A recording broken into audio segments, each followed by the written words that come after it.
Guys, good evening. This is Ian Santiago, your contractor. So, ito na naman tayo, magkakasama-sama na naman tayo sa ating project series.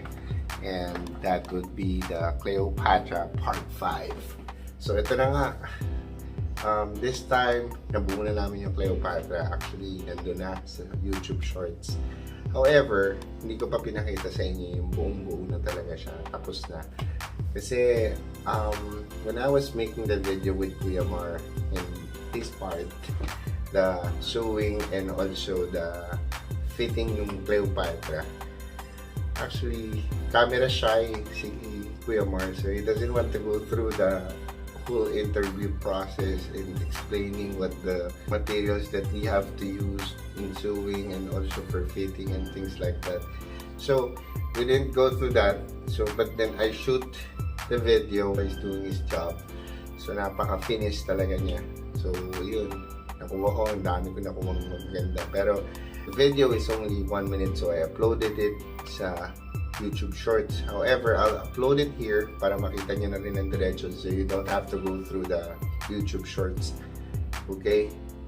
By the way, if you haven't subscribed pala sa aming channel and you haven't, liked any of our videos, but then if you like it, please do subscribe and like our videos and also support our channel. Thank you so much and we really appreciate it, guys. Thank you. Let's go.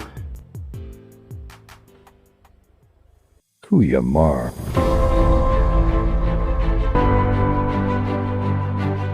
The master upholsterer. He always takes pride with all he does. He always strives to do his best.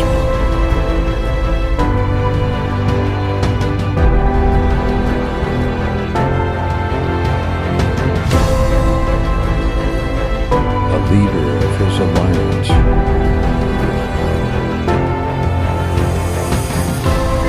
Generous of his wisdom.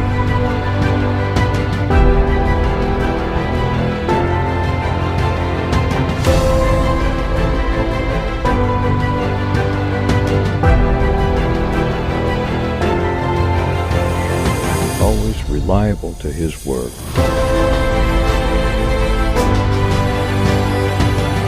We thank you for your service.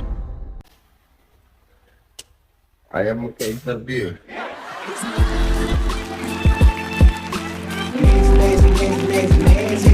It's my life.